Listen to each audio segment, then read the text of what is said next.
10 сынып физика 4 тоқсанға арналған БЖБ-1. Материалдар сәйкес топтарға орналастырыңыз. Қорғасын, хром, мыс, алюминий. Бізде диамагнитиктер дегеніміз ол магнит өрісін әсер етеді. Яғни оларға біз қорғасын мен мыс жатқызамыз. Ал енді парамагниттерге олардың магнит өтімділігі ол миуы, яғни бірден үлкен болады. Бізде ол хром мен алюминий жатады. Келесі, электр және магнит өрісін сипаттайтын шамаларды арасындағы сәйкестікті анықтап кесені толтырыңыз. Магнит өрісін сипаттайтын шамалар ол бізде магнит индукциясы, және де магнит ағыны, және де магнит өрісінің кернеулігі.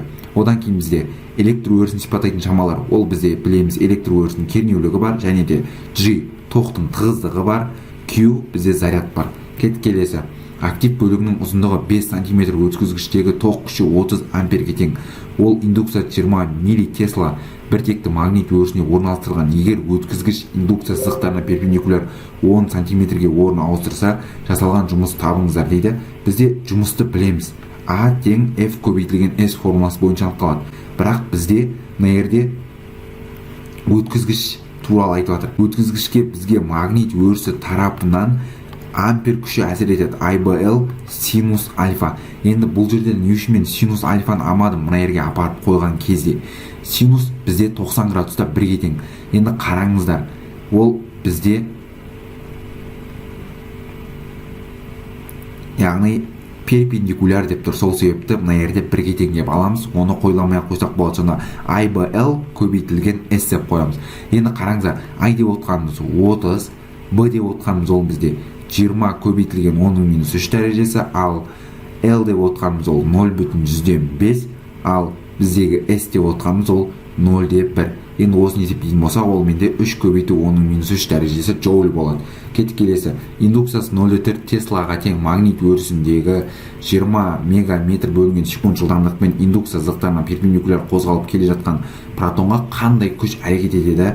Бізде протонға әрекет ететін күш F тең QBB синус альфа, яғни зарядталған бөлшекке бізде Лоренц күші әрекет етеді. Енді бұл жерде де мен синус альфаны қолданбадым. Неге?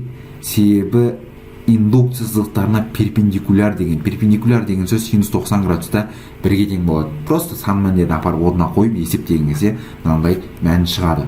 Келесі, бізде соңғы есеп индукция сызықтарына перпендикуляр бағытта магнит өрісіне 10 мегаметр бөлінген секунд жылдамдықпен электрон ұшып кірді. Егер электрон өрісте радиусы 1 см болатын шеңбер бойымен қозғалатын болса, өріс индукциясы қандай? Енді бізде ол жерде R тең MB бөлінген QB деген бар. Яғни бізде айтып жатыр ғой, электрон перпендикуляр кірген кезде шеңбер бойымен қозғалады. Сол шеңбердің радиусы. Осы жерден біз бұны қорытсақ, мына формула кеп бізде шығады. Бұны табатын болсақ. Енді именно мынау радиус қалай шықты бізде? Ол бізде мынадан шықты.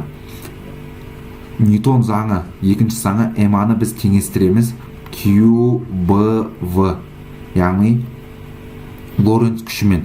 Осы жерде М тең болады. А деген жаңа айтып отыр ғой, шеңбер сызығы, шеңберде бізде центрге тартқыштеу бар. B квадрат бөлінген R деген тең болады ол QVV-ға. Осы жерден қараңыздар, енді R-ді қорытатын болсақ, мына жерде бұның квадратын мынау V кетеді.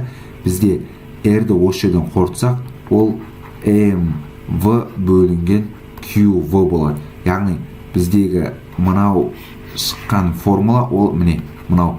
Осы формуладан біз бұны қорытқан кезде мынадай формула шығады. Осымен менің БЖБ талдауым аяқталды. Егер БЖБ талдау ұнаса, каналға тіркел, лайк басып, все қоңыраушасын басып қой. Осы БЖБ талдау достарыңа тарат. Егер де маған қолдау болсын десең, осы комментарийге коммент жазып кет. Рахмет ағай деген секілді. Мен алдағы уақытта шабыттанып осындай видеолар көбейтемін.